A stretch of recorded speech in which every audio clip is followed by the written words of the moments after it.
आपको पता है प्रॉपर्टी जो है ना, प्रॉपर्टी या पर्सन को इंज्योर करना, ये अगर आपके कॉन्ट्रैक्ट का ऑब्जेक्ट है तो वहां पे वो कॉन्ट्रैक्ट क्या होने वाला है बोलो, वॉइड होने वाला है, बराबर। हाँ, तो यहाँ पे we have to put out in a mind what type of a property it may be. हाँ, इज इट दैट कि property means only your car, your house और योर लैंड? हाँ, see, our reputation is also considered our property. हमारी जो reputation है ना, वो भी हमारी क्या होती है, प्रॉपर्टी कंसिडर की जाती है। हाँ, या आपको दो टाइप के प्रॉपर्टीज होते हैं, सुन के पता होगा कभी शायद। हाँ, tangible property and intangible property, और you can take out that one. Tangible property, physical property and intellectual property. हाँ, हमारे इंटेलेक्ट से जो प्रॉपर्टी हम बनाते हैं ना, उसे हम लोग क्या कंसिडर करते हैं बोलो, इंटेलेक्चुअल प्रॉपर्टी।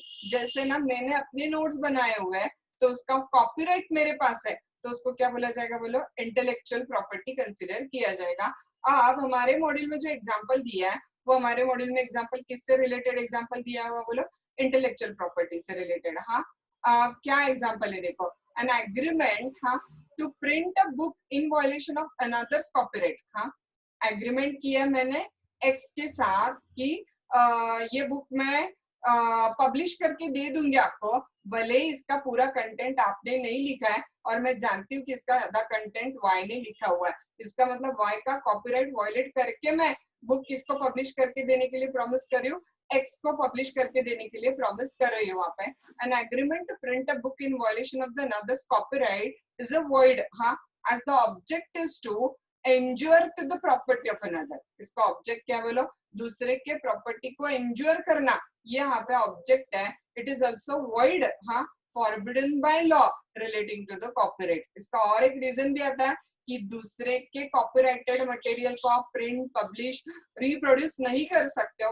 ये कौन सा लॉ बताता है, कॉपीराइट एक्ट बताता है। तो यहाँ पे और एक रीजन भी है, साथ ही साथ involve injury to the person के साथ कॉपीराइट एक्ट भी इसको फॉरबिड करता है। इस ग्राउंड पे भी एग्रीमेंट क्या है बोलो, वॉइड कंसिडर किया जाएगा वहां पे। हाँ, देन नेक्स्ट वन देखो क्या गया, अगला एक एग्जांपल वहां पे क्या दिया हुआ है मॉड्यूल में इसी पॉइंट से रिलेटेड।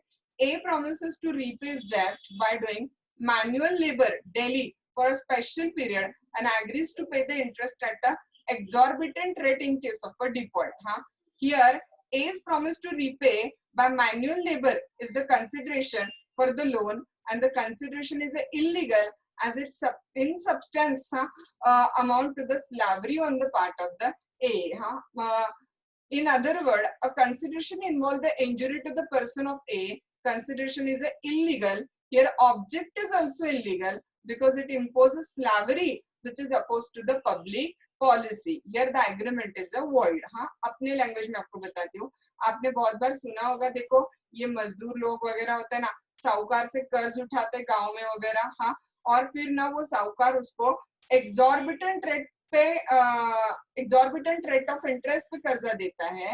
हाँ, और उसके बदले में रिटर्न में मजदूर क्या देगा उसको, manual labour.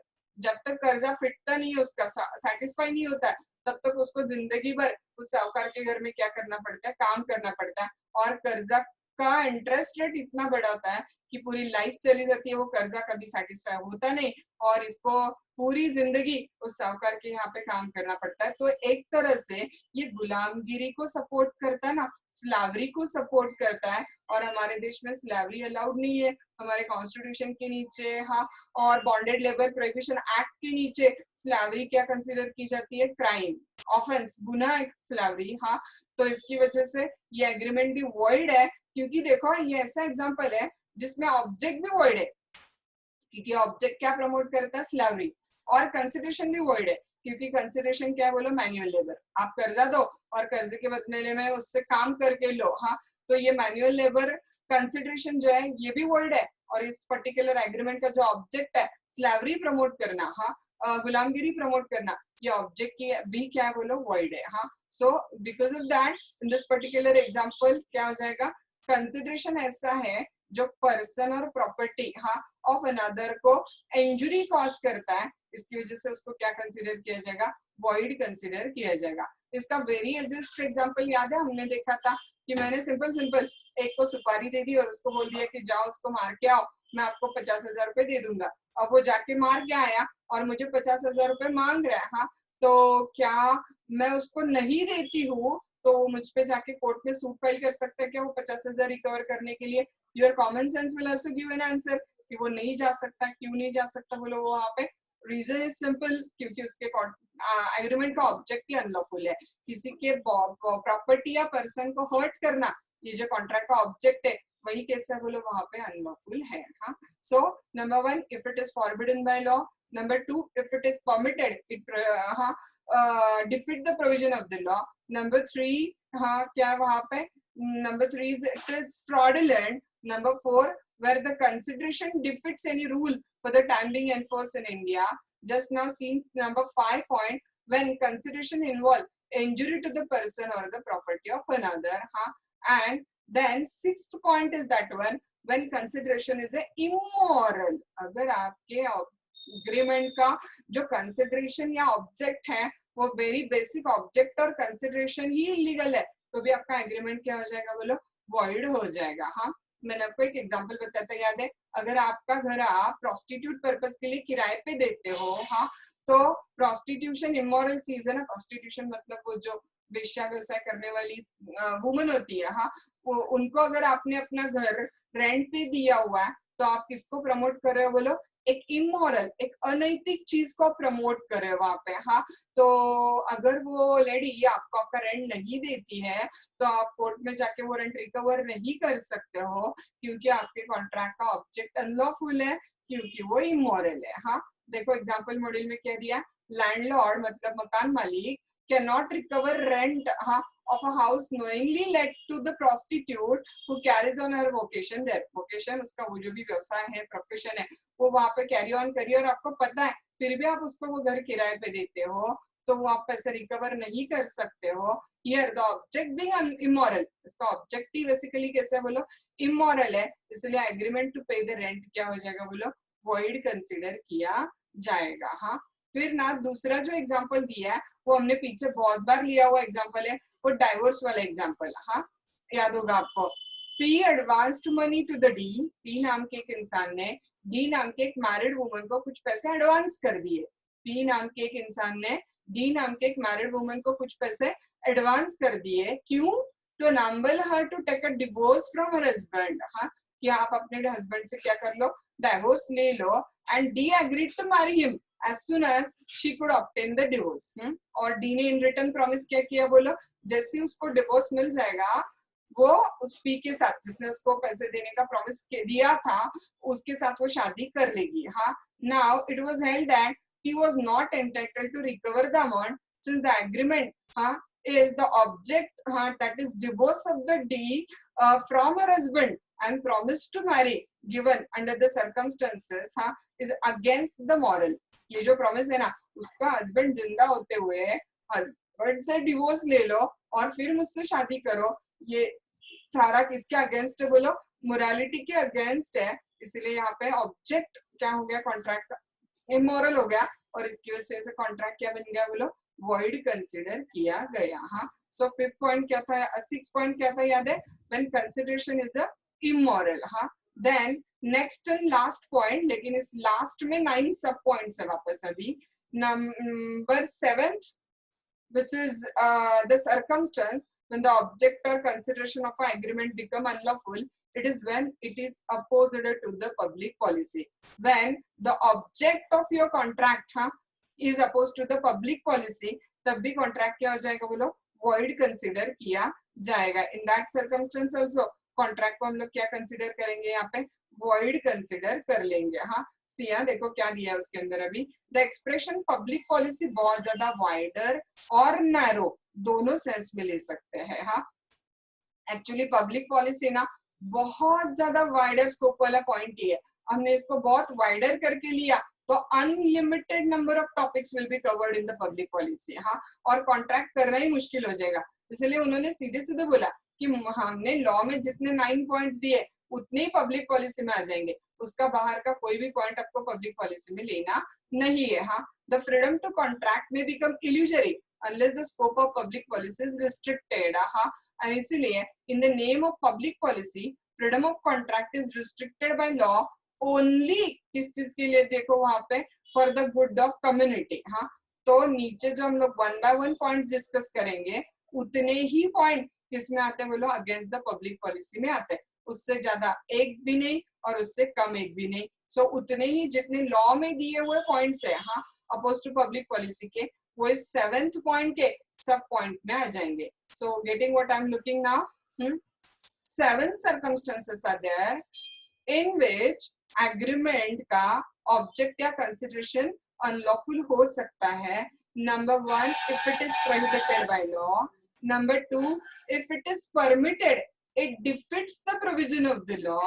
Number 3, if it is fraudulent.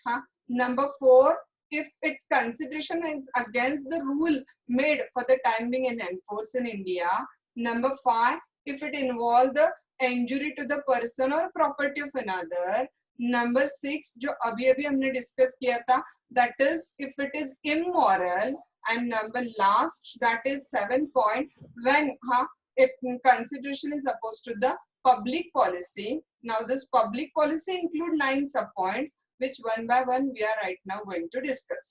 very first point जो हमें already पीछे गया हुआ है, वहां पे agreement opposed to public policy होता है, that is trading with the enemy. You all remember capacity to contract. capacity to contract में last point था not disqualified by law.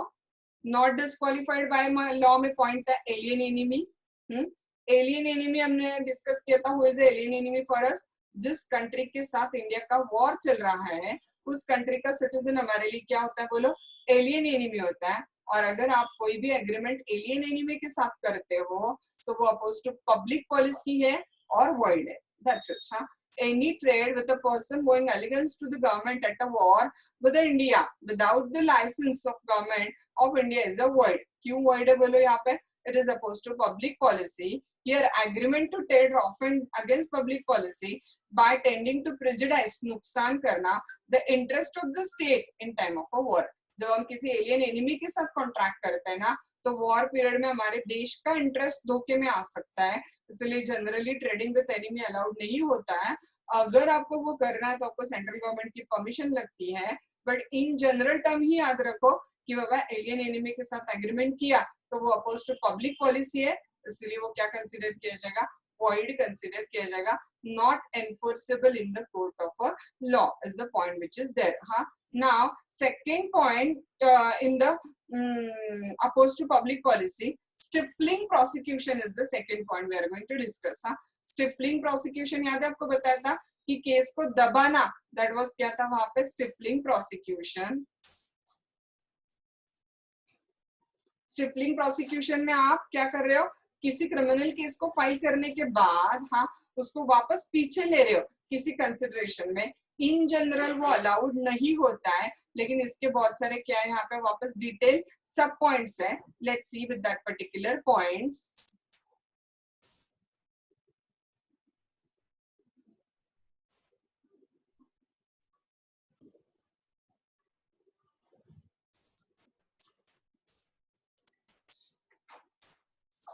So what I was telling you is that one कि stifling prosecution, पहले इसका meaning समझ के लेते आपको बताया ऑलरेडी मैंने। प्रोसिक्यूशन को स्टिफल करना मतलब क्या करना वहां पे कि एक एग्रीमेंट बनाना, कि जो सूट या जो क्रिमिनल केस हमने ऑलरेडी कोर्ट में फाइल किया हुआ है उसको हम लोग क्या करेंगे वहां पे नॉर्मल कोर्स ऑफ रनिंग से पीछे ले लेंगे। ऐसा एग्रीमेंट क्या हो जाएगा वहां पे, वॉइड कंसिडर किया जाएगा। इसके पीछे एक जो बेसिक प्रिंसिपल है ना, इसके पीछे बेसिक प्रिंसिपल यह है कि one should not allowed to make a trade of felony. Felony मतलब सीरियस क्राइम। सीरियस क्राइम करते हो, उसके लिए पैसे देते हो और उस क्राइम को पीछे ले लेते हो, मतलब रफा दफा कर लेते हो, ये गलत है ना, रॉन्ग है। इससे वजह से क्या हो जाएगा बोलो, क्राइम्स का नंबर बहुत ज्यादा बढ़ने लग जाएगा, जो कि एक्चुअली नहीं होना चाहिए। इसलिए compromise of public offence is illegal. किसी भी पब्लिक ऑफेंस का जो कॉम्प्रोमाइज है वो कॉम्प्रोमाइज क्या कंसिडर किया जाता है बोलो, इलीगल कंसिडर किया जाता है। लेकिन हमें यहाँ पे याद रखना, बताया था मैंने, हमारे यहाँ पे एक लॉ है called as a criminal procedure code, हाँ 1960 according to this particular law criminal procedure code के हिसाब से हाँ उन्होंने दो पार्ट किए हैं ऑफेंसेस के टाइप्स किए हैं हाँ one is a compoundable offenses की लिस्ट है and another is a non compoundable offenses की लिस्ट है। अगर आप ऐसा एग्रीमेंट करते हो to drop the proceeding from the list of the compoundable offenses with और without the permission of the court हाँ तो आपका एग्रीमेंट स्टिल वैलिड है क्योंकि लॉ ही अलाउ करता है ना कंपाउंडिंग ऑफ ऑफेंसेस। आपका अगर ऑफेंस उस लिस्ट में से है जो कौन से लिस्ट में डाला गया है कंपाउंडेबल ऑफेंसेस की लिस्ट में डाला गया है तो वहां पे ऐसे क्रिमिनल केस को पीछे लेने का एग्रीमेंट ड्रॉप द प्रोसिक्यूशन का एग्रीमेंट वैलिड है क्योंकि सीआरपीसी में खुद इटसेल्फ अलाउ किया है कि ऐसा एग्रीमेंट आप कर सकते हो। तो अपोजिट साइड हाँ क्या आ जाएगा बोलो वहां पे अगर आपका क्राइम उस लिस्ट में से है जो नॉन कंपाउंडेबल है मतलब वो पब्लिक ऑफेंस है सीरियस पब्लिक इंजरी इन्वॉल्व करता है और उसको अगर आप स्टिफल करने का प्रॉमिस करते हो तो वो एग्रीमेंट वॉइड है। कंपाउंडेबल ऑफेंसेस में से तो वैलिड है और नॉन कंपाउंडेबल ऑफेंसेस के लिस्ट में से तो आपका एग्रीमेंट वॉइड है क्योंकि लॉ नॉन कंपाउंडेबल ऑफेंसेस को कंपाउंड करने की परमिशन देता नहीं है वहां पे हाँ। दस वेयर एग्जांपल दिया है A agrees to sell certain land to the B A B को कुछ लैंड सेल करने के लिए एग्री करता है in consideration of B abstaining from taking a criminal proceeding against the A हाँ with respect to an offense हाँ which is compoundable. B promise करता है कि मैं आपके अगेंस्ट जो केस करने वाला था वो पीछे ले लूंगा लेकिन वो ऑफेंस कौन से लिस्ट में से बोलो कंपाउंडेबल लिस्ट में से वो ऑफेंस है वहां पे।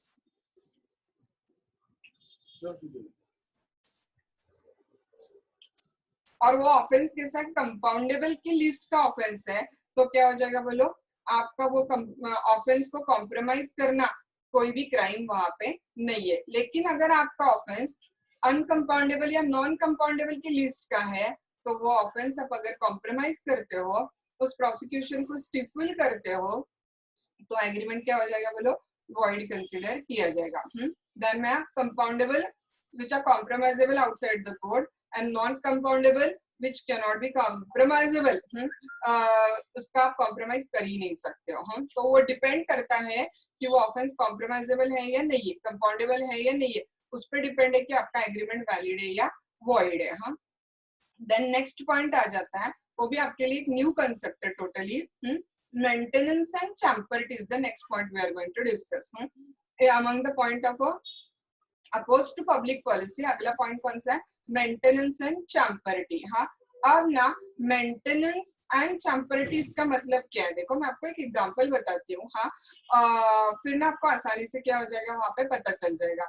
समझो will take out one example here कि चिराग जो है ना चिराग पे किसी वजह से मेरा कुछ गुस्सा है एग्जांपल फॉर्म में ले लो हाँ और मैं actually trying to find out some way to take some action against the Chirag legally but मेरे पास कोई ऐसा रास्ता था नहीं हाँ। अब किसी वजह से ना चिराग का हाँ और समझो एग्जांपल फॉर्म में ले लेते हैं निधि का कुछ झगड़ा हो गया जिसमें Chirag was on the wrong side and Nidhi is in the right side. तो निधि लेकिन ऐसे पर्सन है कि जो थोड़े से डरते कोर्ट में वगैरह जाने से हाँ मैंने क्या किया पता है निधि को प्रमोट किया हाँ कि आप अन्याय मत सहन करो आप जाओ चिराग के अगेंस्ट कोर्ट में सूट फाइल करो हाँ आपको अन्याय नहीं सहन करना चाहिए हाँ you have to go and file the suit in the court of law against the Chirag वगैरह वगैरह हाँ। तो ये जो पॉइंट है ना इसको बोला जाता है मेंटेनेंस हाँ। और इसी में फिर हमने चिराग के साथ एग्रीमेंट किया हाँ कि चिराग आपको जो भी मदद लगेगी ना इसके लिए जैसे कि आपको एडवोकेट नहीं पता है मैं एडवोकेट से कनेक्ट कर दूंगी अभी आपके पास पैसे नहीं है तो थोड़ी पर पैसे की हेल्प मैं कर दूंगी आपको ऐसा मैंने निधि को क्या किया वहां पे सपोर्ट किया मतलब champerty is an agreement in which a person agrees to assist another in the litigation. मैं उसको सीधे सीधे प्रॉमिस कर रही हूँ कि मैं आपको इस लिटिगेशन में हेल्प कर दूंगी निधि अगेंस्ट द चिराग हाँ इन एक्सचेंज ऑफ द निधि's promise to hand over a portion of the proceeds of action. उसके बदले में निधि मुझे क्या देंगे, कल जाके चिराग पे जब निधि वो केस जीत जाएंगे तो चिराग से समझो से फॉर एग्जांपल निधि को 50,000 रुपए आए तो उसमें से निधि ने मुझे प्रॉमिस किया कि वो 15,000 मुझे दे देंगे. हाँ, that agreement is considered as a champerty.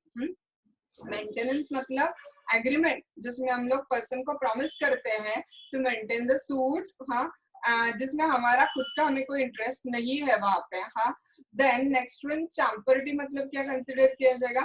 Champerty में हम लोग ना दूसरे को प्रॉमिस करते हैं. हाँ, कि आपको जब मदद चाहिए वो मदद हम लोग क्या करेंगे, दे देंगे. हाँ, लेकिन उस मदद के बदले में हमें क्या चाहिए, जो भी आपको इस केस से मिलेगा उसका कुछ अमाउंट आप हमें क्या करो वहां पे दे दो. तो उस एग्रीमेंट को बोला जाता है चैम्पर्टी. हाँ, अब ना देखो थोड़ा समझ के लो, हमारे इंडिया में ना बहुत से ऐसे लोग हैं कि जो एक्चुअली लिटरेसी की वजह से या गरीबी की वजह से अन्याय सहते.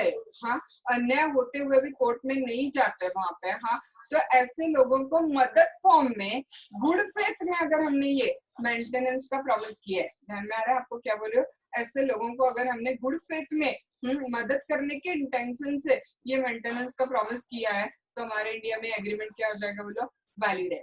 लेकिन इंग्लैंड में ना ये एग्रीमेंट वॉइड ही कंसिडर किया जाता है. आपका गुड बैड फेथ देखा नहीं जाता, उसको वॉइड कंसिडर किया जाता है. लेकिन हमारे इंडिया में लॉ देखो कैसे बोला गया वहां पे, the agreement for supplying the fund by way of maintenance और चैम्पर्टी इज अ वैलिड. हमारे इंडिया में ये वैलिड है अनलेस, हाँ वो वैलिड नहीं होंगे कब, नंबर वन अनरीजनेबल है, so as to be unjust to the other party. किसी अदर पार्टी के ऊपर आप कुछ अनजस्ट कर रहे हो, और अगर ये किसी बैड मोटिव से किए गए, जैसे मेरे और चिराग वाले एग्जांपल में मैंने जानबूझ के निधि को प्रमोट किया था चिराग के अगेंस्ट सूट फाइल करने के लिए, क्योंकि मुझे अपना मैलिशियस मोटिव, अपना बैड मोटिव किस पे निकालना था, चिराग पे. हाँ, so it is made by the malicious motive like gambling in litigation और ऑप्रेसिंग अदर पार्टी. हाँ, और encouraging unrighteous suit not with the bona fide object of assisting a claim believed to be just. आपका कोई bona fide object नहीं है वहां पे, जानबूझ के आप लिटिगेशन में गैम्बलिंग करना चाहते हो या अदर पार्टी को ऑप्रेस करना चाहते हो या किसी अनराइट सूट को, गलत सूट को प्रमोट कर रहे हो जिसमें आपका कोई भी bona fide ऑब्जेक्ट नहीं होगा, तो फिर आप लायबल हो. आपका एग्रीमेंट का ऑब्जेक्ट कैसा होगा बोलो, अनलॉफुल होगा और वो एग्रीमेंट क्या हो जाएगा, वॉइड. हाँ, लेकिन किसी गरीब पार्टी को मदद करने के इंटेंशन से प्योरली आपने किया हुआ है तो एग्रीमेंट क्या कंसिडर किया जाएगा बोलो, वैलिड कंसिडर किया जाएगा, गुड फेथ में किया हुआ. तो हाँ, देन पॉइंट नंबर 4 पे आ जाते हैं हम लोग. यहाँ पे पॉइंट नंबर 4 क्या कहता है देखो,